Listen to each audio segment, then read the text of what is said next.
It's time for the Jim and Terry Show.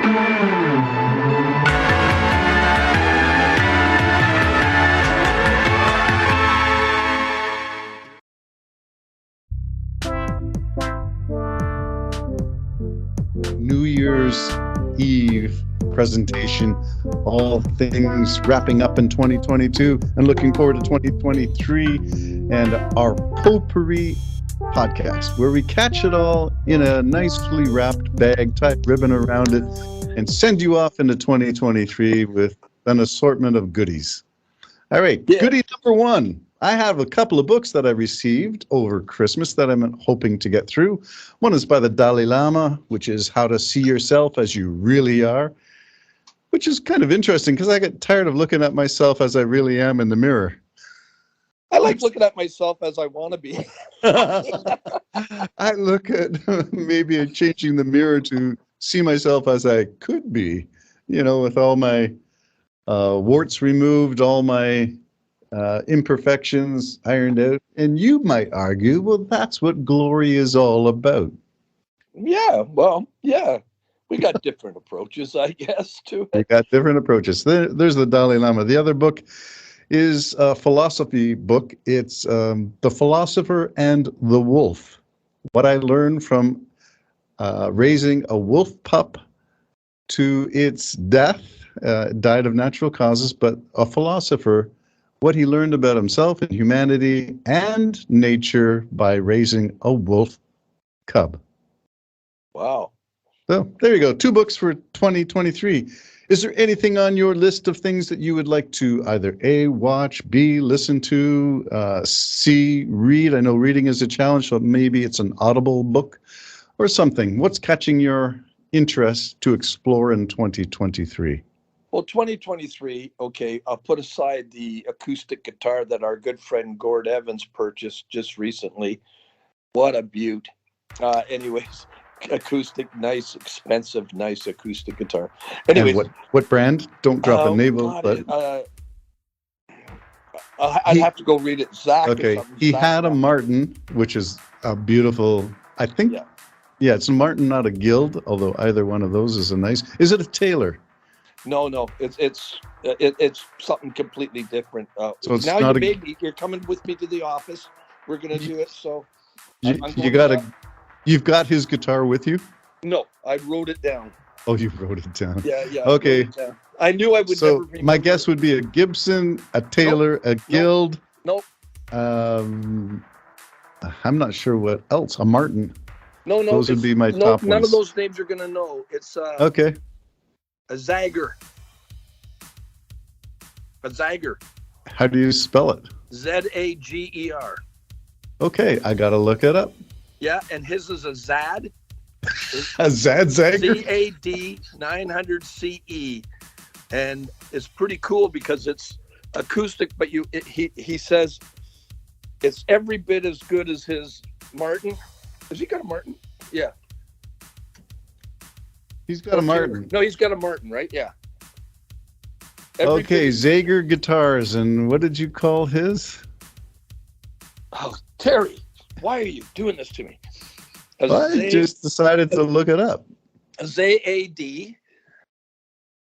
ZAD. Yeah. Where'd it go? It's a 900 series? 900 CE. Okay. Yes, I got it there. ZAD 900 CE, full size. He's making a lot by doing accounting, I think. That's all I can say. He's got his Zager in his Jager. So okay, well, that's a lifestyle in a different life in a time for me. That's interesting, but he loves the tone, does he? Oh, Zager Guitars, there you go. Free plug on the Jim and Terry Show. Zager Guitars, if you want Jim to try it out on his new album, please donate one so that he can let you know, give you some feedback. Yeah, fund me, go fund me, do something like that. Anyways, so my thing for 2023 is I'm still interested in SpaceX. I want to see this mother of a rocket attempt that orbit. I want to see that happen because there's a very aggressive timeline. for the moon. Dear Moon. Well, Dear Moon, but also NASA has hired SpaceX for the moon lander, which is, again, we keep forgetting the size of the ship, Terry. You know, where they've been, in comparison, all the other landers are toys in comparison. This is like a building that they want to land on the moon and take off. Like, it's got all accommodations in there and everything else. It's amazing. So I want to see this. On the other hand, I don't want to throw my life away waiting for somebody to do this, you know. Well, I don't think you're throwing your life away. I think you are waiting with great expectations. Yeah. Well, they still haven't test fired the 33 engines yet. And I'm thinking they might not test fire the whole bunch. They might just light them up and hope for the best. But the other thing is, see, the problem with that is they're now calling the launch pad, and our listeners are probably getting sick of it, but they're calling the launch pad Stage 0. In other words, Stage 0, Stage 1, and the Starship. Because there's so much on the launch pad now where used to be in the rocket is in the launch pad.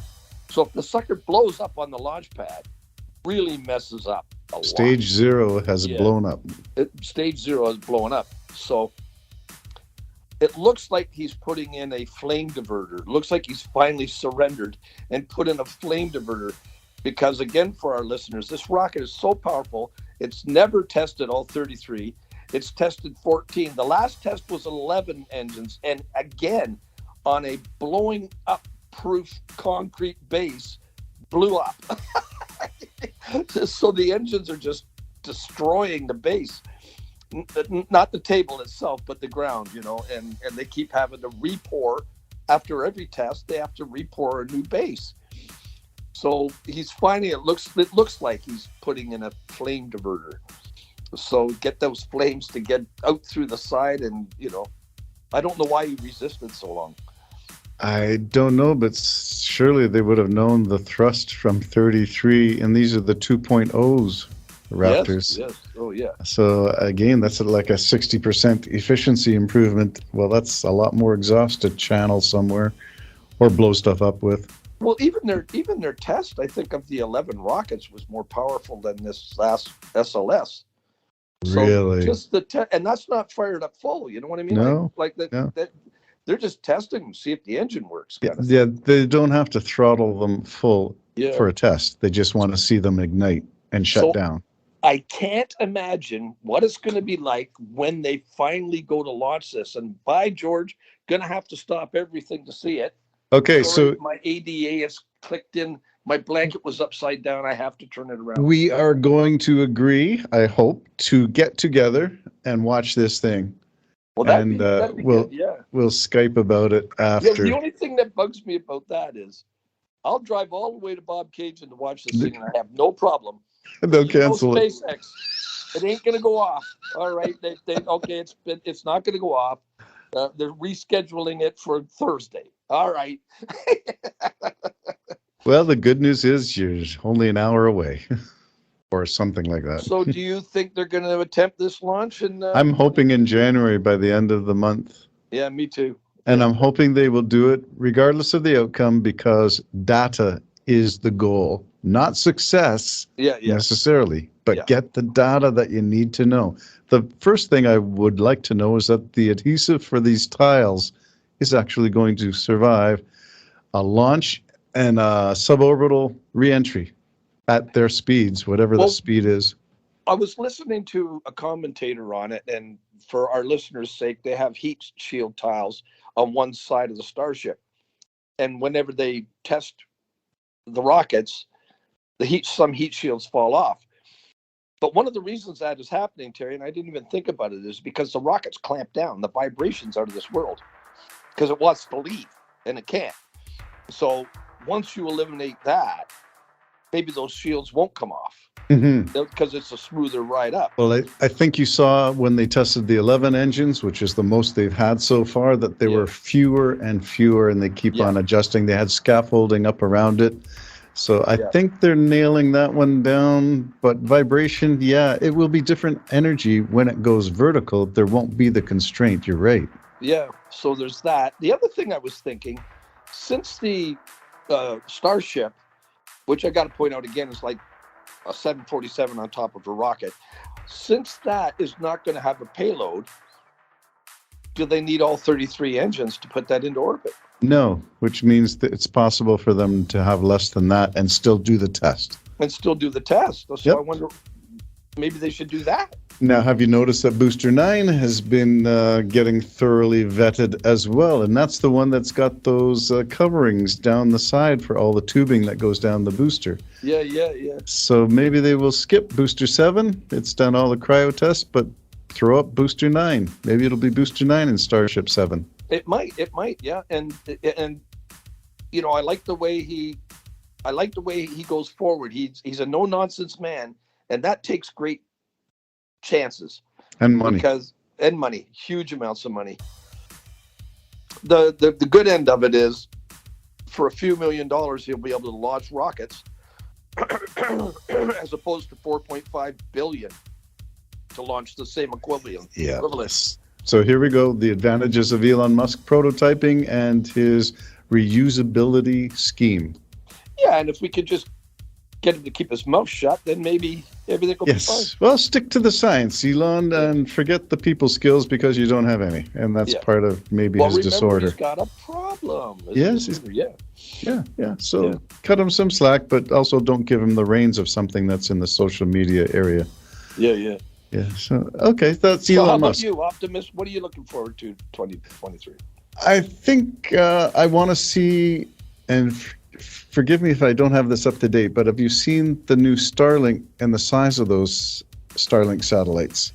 And are they going to go up in the Starship at some point, or are they on the old launch system that's doing the Starlink 1.0? Well, if I understand correctly, the Falcon 9 has just recently, as of yesterday or something, launched Starlink 2. Oh, they did launch the Starlink 2 because it's considerable size difference. Oh, way huge. And that was one of the reasons they were designing this slot in the side of the Starship, because they could put it in like a Pez dispenser.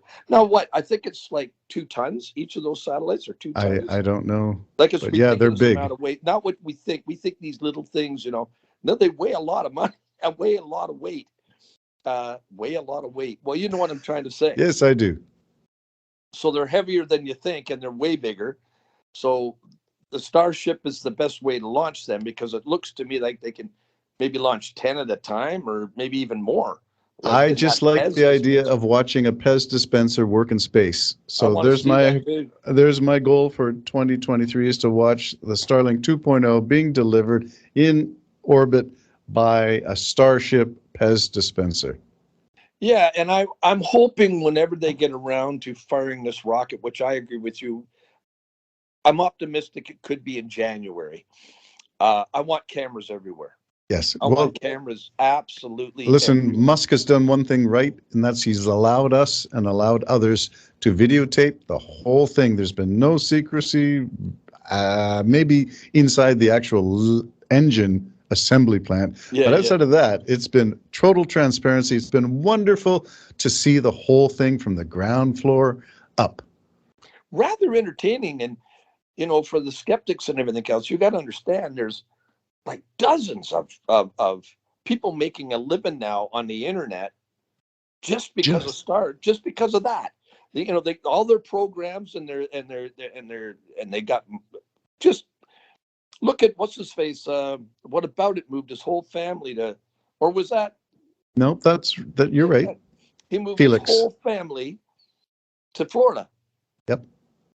So obviously he's doing good with his SpaceX, but SpaceX allows that. You would just rot if you tried to do that with the SLS system. You know what I mean? I think 10 years without a launch would be hard to cover and stay excited. And look at Boca Chica gal, right? She still lives there at Boca Chica. And she was there when the first tent came up. And she would do drive-arounds in her car, around and show you. Now look, there's 3 major tall, high bays. factories and other things laid out. They've got a whole nother place for testing engines right there. And literally look at the parking lot. Next time you see a flyover, look at how many people are working there. The work that this guy is providing for the Boca Chica people. I mean, if anybody's complaining about environment and everything, it's not the Boca Chicans. It's the Boca Chicans. Yeah, you're right. It's a great source of employment for the local economy, and not just the local economy, but they're drawing supplies from all over the United States to the state of Texas for assembly. So yeah, they're doing very well. So yeah, I'm looking forward to that. Other things that I'm looking forward to, I think I would like to see. Well, I'm not going to hold my bet on this, but a federal election is coming up at some point, and I would like to see an Alberta election and see what Danielle Smith is going to do in terms of Canadian politics. She's an unelected interim leader of the Conservative Party of Alberta, United Conservative Party, but I don't think she's got a mandate from the voters, and I would like to see that before she does too many questionable things, if that's a nice way of saying it. I think she's a little bit of a Fruit Loop, but that's just me. Well, I don't know if your daughter feels that way too, since she's from out there. My son loves her, thinks she's great, says that she's misquoted 1,000 times over. He says if she says one more time she has no desire to ever take Calgary out of Canada, she's a Canadian. He says she says it all the time, but you never see it on the media. And so he's a follower of her, and it says all she really wants is not to have the federal government tie their hands as far as the oil supplies and stuff like that. So I think she's doing a smart thing. She's getting together with the other Western provinces to see if she can get a line maybe from Calgary out to Hudson's Bay and take the oil that way out to market, instead of having to go through the States or go through BC. That's a pretty sensitive environmental place, the Hudson Bay lowlands and the Hudson's Bay. Yeah, I would not like to see that one. Yeah, well, I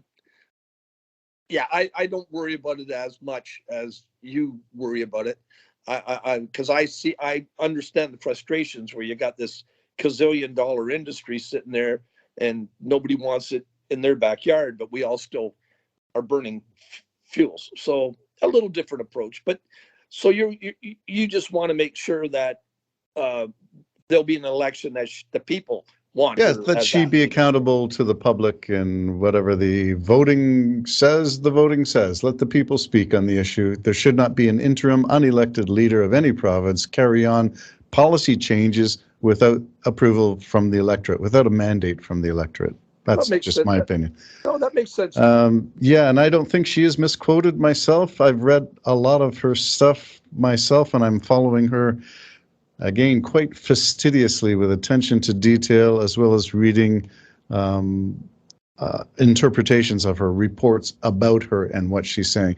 So I've got some interest in Alberta, and now my daughter doesn't have much good to say about her, so there's some difference in politics as well. Don't forget, my daughter's involved in healthcare, and Danielle Smith is really doing a number on healthcare services in Alberta.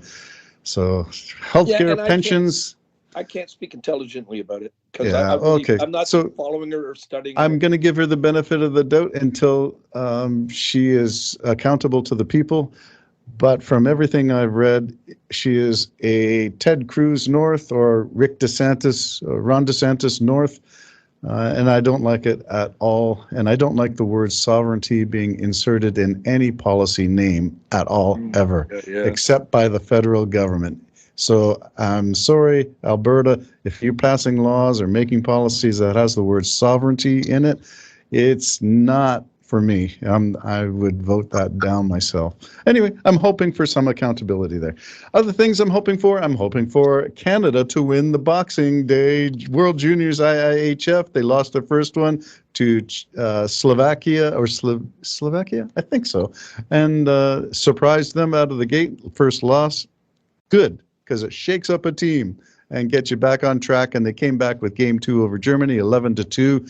I mean, that's unbelievable. It may come down to goals for and goals against, so here's hoping.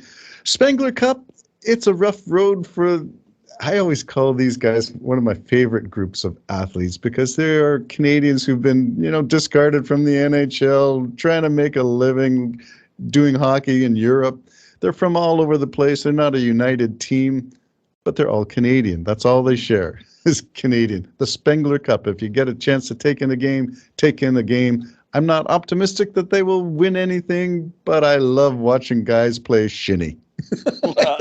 And that's what I sort of say. That's what the Spengler Cup is. So those are two things. Other things to watch. I'm hoping for women's soccer. I think there's a World Cup for women in 2023. Yeah, it's January. So I'm looking forward to that. Yeah, I'll watch that religiously. Yes. So we saw FIFA in 2022. So looking back, wow, what a World Cup that was. Full of surprises, twists, and turns. Oh, yeah. It was that final game was just ridiculous. It was, I don't know if you can outdo that for entertainment. And that is provided by, and I like to separate this, it's like separation of church and state. FIFA as an organization, I have no use for. It's as corrupt. It's as corrupt. Yes, it's as corrupt as the day is long. Yeah. And I would rather get rid of it and find some other way of doing things. Find some other way of providing this great service to the athletes and great entertainment to the world. Yeah. But find another way of doing it. Get rid of the corruption. Get rid of the guys at the top. Strip it out. Yeah. If you walk into their office, you know what you're going to hear, right? All right. So I understand you have a problem with us. We have ways to deal with problems. We do make problems go away. Yes. So you watch the documentary on it? Yes. Netflix, so I will look forward to the women's soccer.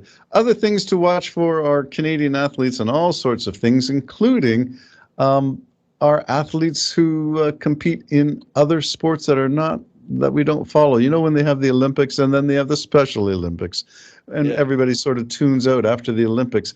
Well, I want to make it a point to celebrate athletes who are overcoming challenges, physical challenges, sledge hockey, those guys with those, I know. And hockey sticks. You don't want to get in their way because they're tough. No. And Americans, I think, won the friendly tournament with Canada. So I just want to celebrate the fact that everybody's trying to be athletic, regardless of what life has dealt them. Come on, Terry. I'm having a rough time getting the energy up to cut my toenails. I know, you poor miserables. Anyway, there's lots to celebrate, and I like to follow that. There was a special, I think it's on CBC, but I know some of our listeners won't give it the time of day, but it's a tapestry-type program on Black athletes in Canada and things to celebrate. And I like to give that a little airplay as well. So I'm looking forward to some documentaries and movies. I haven't got my ears to the ground. I don't know what's coming up in terms of entertainment in 2023. Avatar is out. Have you seen it yet? I haven't seen it. I have not. It's doing well. My friend Debbie went to see it yesterday with her sister. And I think she said she liked it. I'll probably see her today to ask her about it. So I've got to take her somewhere. I forget where I have to take her, but she's got to go somewhere. I haven't seen it. I wanted to see Babylon, but they say it's really not that good. Oh, okay. Because it's got Brad Pitt in it. And I've been liking the last few movies with Brad Pitt. He found his character, in my opinion. Good. In those movies. You movie critic, you. Oh, yeah. I like that. Well, it was funny you say movie critic. What was it? There was a movie that was panned. They didn't like it. What was it called? Jeepers. One word, and it's like a German or Swiss city. For Pete's sakes. Anyways, I saw it and liked it. Yeah. Now, mind you, I won't rush to watch it again. So, but I liked it. I found it entertaining. But it's panned. Apparently, it did nothing. 3 million or something. I watched Glass Onion with Daniel Craig. Well, it had a cast of amazing actors. Glass Onion I'm going to say Netflix, but I'm not sure. I think it's Netflix. I fell asleep. Knives Out. Minutes in. Yeah, it's good. Well worth watching to the end. I'm going to have to watch it because I fell asleep. Oh. Yeah. Some movie critic. I watched an interesting series I liked called Treason on Netflix. I Haven't seen recommend it. A couple of hours, you got the whole thing. Well, maybe 3 hours. I don't know. I binge watched it from like 6 episodes or something. It was pretty interesting. The acting was good, I thought. Good. So it's called Treason. I recommend it. Treason. Okay. I'm looking forward to seeing the unredacted alien files from the U.S. government. Oh, jeez. You think you're going to see that? 2023, I'm hoping. If not, I always say this, Jim, we're going to have to do our Winnebago trip to Area 51. Yeah. Well, you know Anonymous, you know, the group Anonymous? Yes. They just released something saying that NASA is just going to bypass the government and announce, you know, they know about aliens in it. It'll be shocking. So in other words, that ain't going to happen. There you go. Whenever they say this stuff, you know, I don't know if the government gets in there, but he shuts them down, but quick, you know. And it was funny because I went through a little bit of a review just the other day on just about all the statements saying basically that they're there and we don't know what they were, from the Pentagon to the presidents, you know, saying they're there, and nobody's interested, Terry. It's amazing to me. So maybe we're ready. Maybe we're ready now for those spider people. Well, you and I, if it's spiders or lizards, I have no preference. We shall see. The Jim and Terry Show will bring it to you. We'll give you our impressions of it. Two retired guys with a coffee, bringing you news and views that we really don't know much about, but we're curious. We are curious. Give us that much. Two guys who've got enough life experience behind their lives and under their belts in order to be curious about what's coming next. Yeah, that's what we're doing. That's so what we're doing. World peace, Terry? World peace in 2023? I'm thinking so, yes. Off? Yes, it's not going to be World War I, 4 years, or World War II, 5 years, or 6 years rather, 1939 to 45. It's not going to be one of those. The world cannot take this thing. Russia is going to be annihilated by economic woes for this thing. And I think it behooves everybody to sit down, let Zelensky do the negotiation. Whatever he says goes. Get Russia out of all occupied Ukrainian territories, including Crimea, and there will be peace. But Russia's going to have to pay for the reconstruction completely of Ukraine. And that is going to be a bitter pill to swallow, as we know from Germany having to do and pay reparations from World War I. And that was a root cause for the next World War. It's not going to be pretty, but it is possible. And I'm hoping 2023. Give peace a chance. There's good. And all I want is to see a big fire stick go into space. I want to see that too.